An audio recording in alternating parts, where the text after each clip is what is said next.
السلام علیکم بچوں، تو کیسے ہیں آپ سب؟ خیریت سے ہیں؟ سے ٹھیک ہے آپ سب کی؟ اللہ آپ سب کو اپنے حفظ و امان میں رکھے۔ اچھا بچوں، ہمارا جو آخری لیکچر تھا اس میں جو ہے ہم نے خطوط غالب جو نثر ہے اس میں مرزا غالب کے پہلے 2 خطوط پڑھے تھے اور ان کے پیراگراف کے نشان جو ہے میں نے آپ کو لگوا دیے تھے۔ آج جو ہے ہم وہ تیسرا خط پڑھیں گے، ٹھیک ہے، جو کہ میر مہدی حسین مجروح کے نام ہے۔ یہ مرزا غالب کے دوست ہیں جو کہ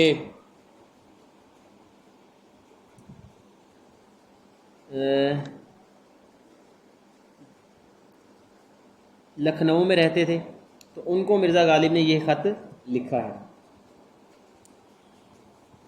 مرزا غالب کے خط کی سب سے اچھی بات جو میں آپ کو پہلے بتا چکا ہوں کہ اتنی بے تکلفی ہے خط میں۔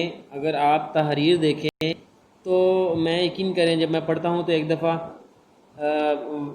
ورطہ حیرت میں ڈوب جاتا ہوں کہ یہ ایک شخص خطوط میں ایسی زبان کیسے استعمال کر سکتا ہے، یعنی کہ اتنی بے تکلفی، اتنی شگفتگی، ایسے لگتا ہے کہ جیسے خط و کتابت نہ ہو رہی ہو بلکہ کوئی شخص جو ہے وہ مرزا غالب کے سامنے بیٹھا ہوا ہے اور مرزا غالب جو ہے نا اس سے اپنے دل کا حال جو ہے وہ بیان کر رہے ہیں۔ اس خط کو آپ سنیں، آپ کو اندازہ ہو جائے گا کہ واقعی مرزا غالب جو ہے وہ شاعری میں نہیں بلکہ اپنی تحریر میں بھی باکمال تھے۔ بھائی، نہ کاغذ ہے نہ ٹکٹ، اگلے لفافوں میں سے ایک بیرنگ لفافہ پڑا ہے، کتاب میں سے یہ کاغذ پھاڑ کر تم کو خط لکھتا ہوں اور بیرنگ لفافے میں لپیٹ کر بھیجتا ہوں۔ غمگین نہ ہونا، کل شام کو کچھ فتوح کہیں سے پہنچ گئی ہے، آج کاغذ اور ٹکٹ منگوا لوں گا۔ 7 شنبہ 8 نومبر صبح کا وقت ہے جس کو عوام بڑی فجر کہتے ہیں۔ پرسوں تمہارا خط آیا تھا، آج جی چاہا کہ ابھی تم کو خط لکھوں، اس واسطے یہ چند سطریں لکھیں۔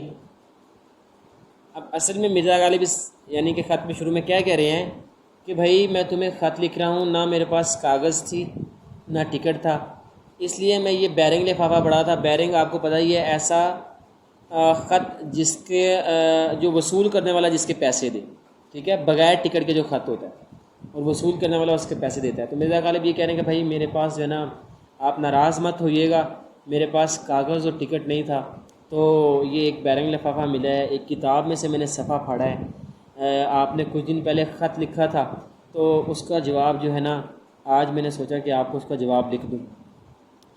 شام کو کہیں سے کچھ پیسے بھی آ گئے تھے، تو آئندہ جو ہے وہ میں ایسا نہیں کروں گا، جو پیسے آئے ہیں ان سے کاغذ اور ٹکٹ جو ہے وہ میں منگوا لوں گا۔ میں نے آپ کو جیسے کہ پہلے بتایا، مرزا غالب کی زندگی انتہائی قسم پرسی میں گزری ہے، ٹھیک ہے، ان کے پاس کھانے کو کچھ نہیں ہوا کرتا تھا، اور یہ صورتحال آپ کو بتا رہی ہے، لیکن اس کا وجود دیکھیں کہ آپ وہ جو مرزا غالب کے بارے میں آپ نے پڑھا تھا کہ آپ خطوں کا جواب دینا اپنے لیے بڑا ضروری سمجھتے تھے، تو آپ کو اس تحریر سے اندازہ ہو جائے گا کہ مرزا غالب کے لیے خط کا جواب دینا کتنا ضروری تھا۔ فتوح کہتے ہیں رقم کو، فتوح جو ہے وہ کہتے ہیں آمدنی یا رقم، ٹھیک ہے۔ 7 شنبہ یہ کہتے ہیں منگل کو، شنبہ کہتے ہیں ہفتہ، ٹھیک ہے۔ سطرے کہتے ہیں لائنیں، اور بیرنگ کا میں نے آپ کو بتا دیا ہے بغیر ٹکٹ کے جو خط ہوتا ہے۔ اب آگے آتے ہیں جو اصل تحریر مرزا غالب لکھ رہے ہیں۔ برخوردار میر نصیر الدین پر ان کی بیٹی کا قدم مبارک ہو، نام تاریخی تو مجھ سے ڈھونڈا نہ جائے گا۔ ہاں، عظیم النساء بیگم نام اچھا ہے کہ اس میں ایک رعایت ہے شاہ محمد عظیم صاحب رحمۃ اللہ علیہ کے نام کی۔ اب برخوردار بیٹے یعنی کہ مبارکباد دے رہے ہیں کہ جو آپ کے بیٹے ہیں، ٹھیک ہے، میر نصیر الدین، ان پر بیٹی کے قدم مبارک ہو۔ یہ قدم مبارک ہونا یہ ایک مرزا غالب نے آپ کہہ لیں کہ جو ہے نا وہ محاورتی زبان کہہ لیں یا استعاراتی زبان ہے، یہ استعاراتی زبان استعمال کی ہے، ٹھیک ہے نا۔ بیٹی کا قدم مبارک ہونے سے مراد ہے کہ بیٹی کی پیدائش مبارک ہو، جو بیٹی کی پیدائش ہوئی ہے، آپ کے جو بیٹے ہیں میر نصیر الدین، ان کو جو ہے وہ مبارک ہو۔ نام تاریخی تو مجھ سے ڈھونڈا نہ جائے گا، کیونکہ پہلے زمانے میں جو ہے نا، اب بھی بعض لوگ ایسے کرتے ہیں کہ چاند کی تاریخ کے حوالے سے نام رکھتے ہیں، ٹھیک ہے نا۔ ہندو مت میں آج بھی ایسا ہوتا ہے کہ وہ آپ نے دیکھا پنڈتوں کو بلا کے اور مہورت دیکھ کے اور پھر وہ نام وغیرہ رکھواتے ہیں۔ تو ہمارے ہاں بھی ایسے بعض ایسے طبقے ہیں کہ وہ جو تین جی وہ جو ہے نا وہ جو موم بتی جسے کہتے ہیں، کینڈل آپ بولتے ہیں، وہ تین جلائی جاتی ہیں، پھر تینوں کو ایک نام دے دیا جاتا ہے، جو سب سے آخر میں بجھتی ہے، ٹھیک ہے نا، وہ بچے کا نام رکھ دیا جاتا ہے۔ یعنی کہ بہت سی رسومات ہیں جو ہندوؤں سے ہمارے اندر آئی ہیں۔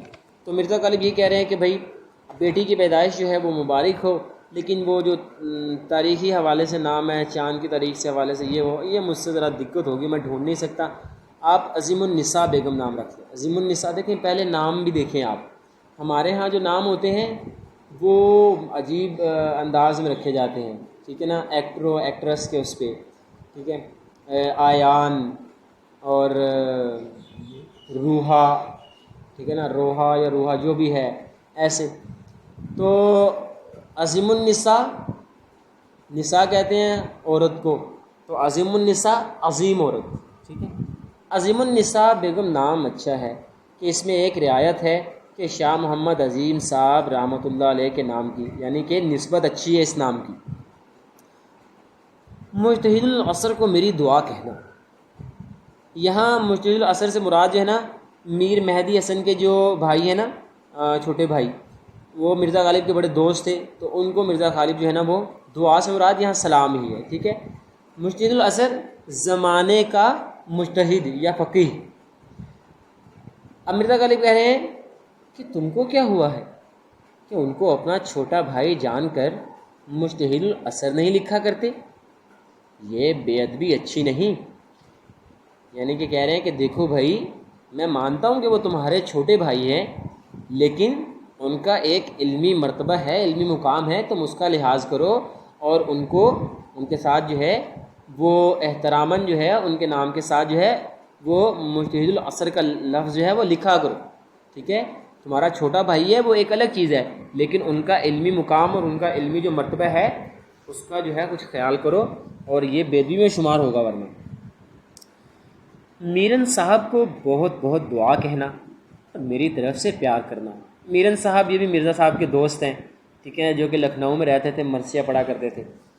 اب خط کے اگلے حصے میں مرزا غالب جو ہے نا انہیں شہر کا حال بتا رہے ہیں، ٹھیک ہے، شہر کا جو ہے وہ حال بتا رہے ہیں کہ شہر میں آج کل کیا صورت حال ہے۔ اب وہ ذرا دیکھیں، شہر کا حال کیا جانوں کیا ہے، پون ٹوٹی کوئی چیز ہے وہ جاری ہو گئی ہے۔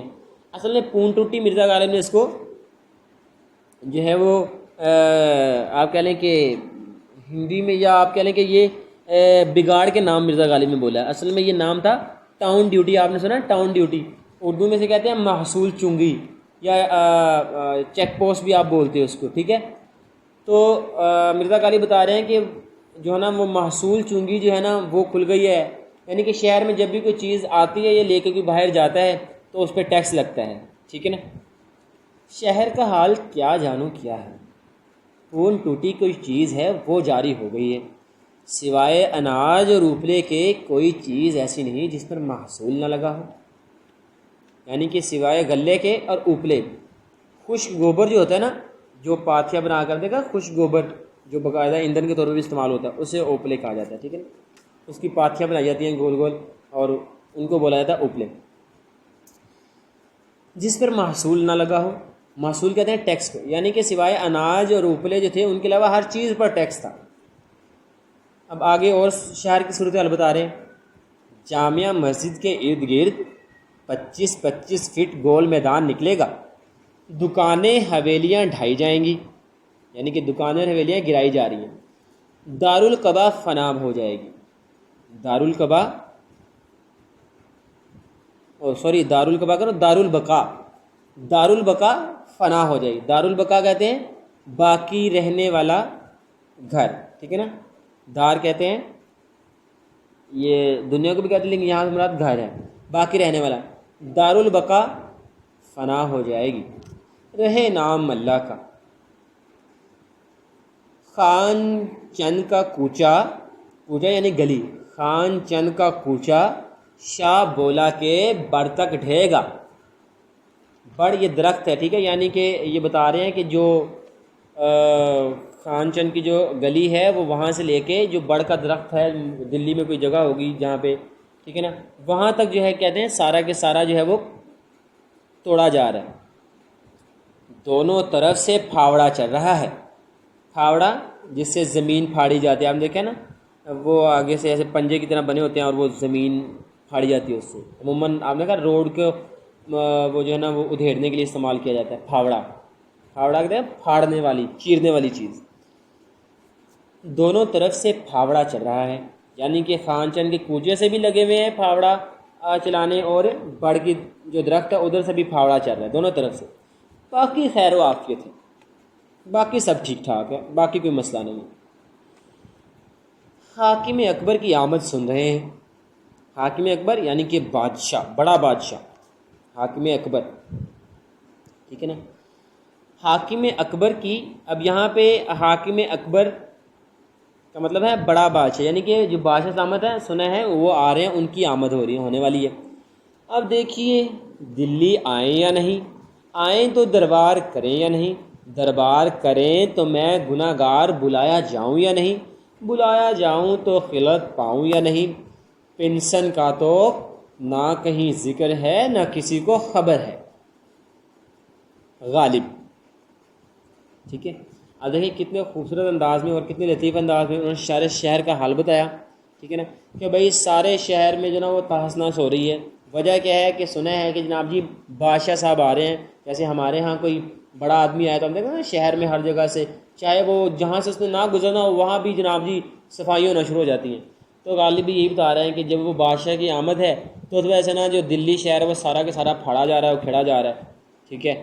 اور باقی سارے معاملہ ٹھیک ہے، ٹھیک ہے نا۔ اب دیکھو بادشاہ سلامت آ رہے ہیں دلی میں، دیکھو اب وہ دلی آتے ہیں، اب آئیں بھی یا نہیں کیونکہ بادشاہ ہیں، دیکھو اگر وہ آتے ہیں پتہ نہیں دربار کرتے ہیں نہیں کرتے، اگر دربار کرتے ہیں تو مجھے بلاتے ہیں یا نہیں بلاتے یہ بھی نہیں پتہ، اور اگر بلایا جاتا ہوں تو پتہ نہیں خلعت پاؤں یا نہیں، یعنی کہ بادشاہی لباس، ٹھیک ہے نا، بادشاہ کی طرف سے جو لباس دیا جاتا ہے اسے کہتے ہیں۔ اور پھر آخر میں مرزا غالب، کیونکہ مرزا غالب بیچارے اپنی پینشن کے حوالے سے بڑے پریشان آتے تھے، تو آخر میں انہوں نے اپنی پینشن کا بھی ذکر کر دیا ہے کہ بھائی پنشن کا تو نہ کہیں ذکر ہے نہ کسی کو خبر ہے، یعنی کہ میری پنشن کا کسی کو کچھ پتہ نہیں، ٹھیک ہے، اس کی کوئی خبر نہیں ہے۔ شہر کا حال یعنی کہ مرزا نے سارا بتا دیا ہے اور جو معاملہ سارے بتا دیں، لیکن اپنی پنشن کے بارے میں اب بھی بیچارے مایوس ہیں کیونکہ اپنی پنشن کے بارے میں انہیں خود بھی نہیں پتہ۔ خیر یہ تھا ہمارا آج کا جو ہے نا خط مرزا غالب کا، اور یہ لیے گئے ہیں ڈاکٹر خلیق انجم کے جو کتاب ہے، ٹھیک ہے نا، مرتبہ کتاب ہے غالب کے خطوط، ادھر سے۔ اچھا جی سوالات کی طرف آتے ہیں۔ مرزا غالب نے میر مہدی حسین مجروح کو خط بیرنگ کیوں بھیجا؟ کیونکہ نہ ان کے پاس کاغذ تھا اور نہ ہی ٹکٹ، اس لیے انہوں نے ان کو بیرنگ خط بھیجا۔ مرزا غالب نے میر مہدی مجروح کو خط کب لکھا؟ کب لکھا جی؟ 7 شنبہ 8 نومبر، ٹھیک ہے، 1859 ڈیٹ لکھی ہوئی ہے ادھر۔ کون سی دو چیزوں پر محصول ٹیکس یعنی کہ وصول نہیں کیا جاتا تھا؟ آپ نے بھی پڑھا ہے، اناج اور روپلے کے، ٹھیک ہے نا۔ مرزا غالب نے کتابوں پر کیا رائے دی؟ یہ پیچھے جو خط نمبر 2 ہے اس میں آپ نے پڑھا تھا، مرزا غالب نے کہا کہ کاغذ، خط، تختی، سیاہی، چھاپا سب خوب، دل خوش ہوا اور شیو نارائن کو دعا دی، ٹھیک ہے۔ تفتہ نے غالب کو خط کہاں سے لکھا تھا؟ یہ پہلے خط میں دیکھیں جو ہے اس نے بتایا تھا کہ کہاں سے لکھا تھا، سکندرآباد سے۔ تفتہ نے مرزا غالب کو خط کہاں سے لکھا تھا؟ سکندرآباد سے خط لکھا تھا، ٹھیک ہے۔ یہ ہو گئے ہمارے مختلف سوالات، اور اس کے بعد جو ہے میر مجروح کے خط میں کس کی بیٹی کی پیدائش کا ذکر ہے؟ میر نصیر الدین۔ اور اس کے بعد پون ٹوٹی کس چیز پر معاف تھی؟ اناج روپلے پر۔ مرزا غالب کا تفتہ خط کہاں سے آیا؟ سکندرآباد سے، ٹھیک ہے۔ اور کس شخص نے کتابوں کی شرح بندی کے بارے میں مرزا کو خط لکھا تھا؟ شیو نارائن نے، ٹھیک ہے نا۔ دوسرے خط کے مطابق مرزا غالب کو کتنی کتابیں موصول ہوئی تھی؟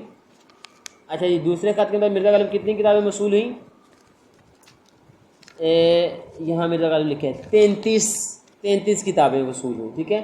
مرزا غالب نے تفتہ کو دوسرا خط کب لکھا؟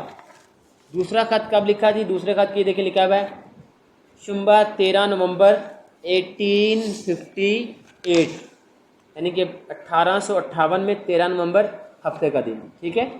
اور اس کے بعد ہاں جی شنبہ ہے، پھر سہ شنبہ ہے، اسی طرح یہ۔ اچھا اس کے بعد غلط درست ہیں یہ آپ نے کرنے ہیں۔ اس کے بعد اعراب ہے، اعراب آپ دیکھیں مجروح، تفتہ، مجتہد العصر، برخوردار اور تحویل۔ یہ آپ کا آج کا لیکچر تھا، ٹھیک ہے نا۔ آپ نے اس کی مشق کرنی ہے اور اس کے جو پیراگراف میں نے آپ کو بتائے ہیں وہ کرنے ہیں آپ نے۔ اپنا دوستوں کا، رشتہ داروں کا، سب کا خیال رکھیے گا۔ کل ملاقات ہوگی انشاءاللہ۔ اللہ حافظ۔